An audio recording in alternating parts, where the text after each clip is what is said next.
sisi kama team tuko aware kuweza kurudi katika league match. Of course tumekuwa katika, tunasema lugha ya kimombo inaitwa dual match.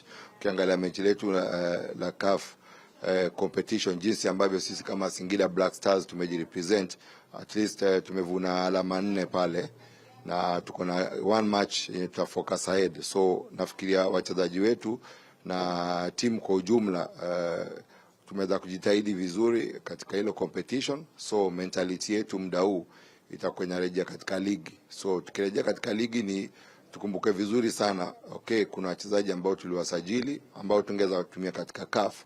So tuna expect that sisi kama team kwa sababu ya organization yetu kama team, jinsi ambavyo sisi Singida Black Stars tunacheza, tunataka kuona kuwa tunaweza jaribu kupewa wachezaji wapi ambao tuliwasajili kwa mechi letu la kesho la 8 tukicheza dhidi ya Fountain Gate pale Chamanzi.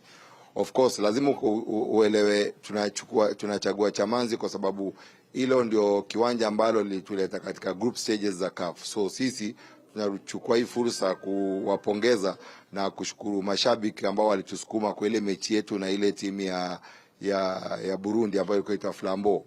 Nafikiria tuliweza kushinda pale na kuweza kuenda katika group stage. So tukirejea katika ligi hii tunalitoa kama zawadi kwa mashabiki wale pale Chamanzi. Number 2, tukiangalia sisi kama Singida Black Stars, of course tumecheza mechi 7, sasa hivi tunaenda kwa mechi ya 8 kesho.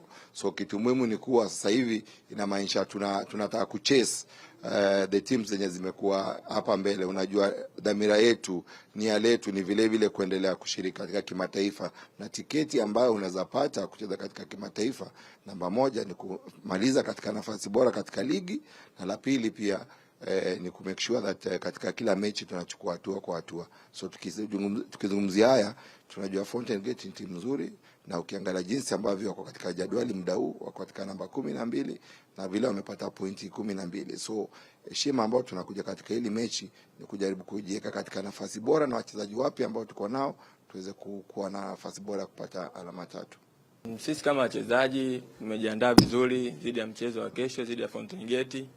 Tunajua mchezo utakuwa rahisi, bali tutapambana kadiri ya uwezo wetu, jinsi tulivyopewa maelekezo na walimu wetu.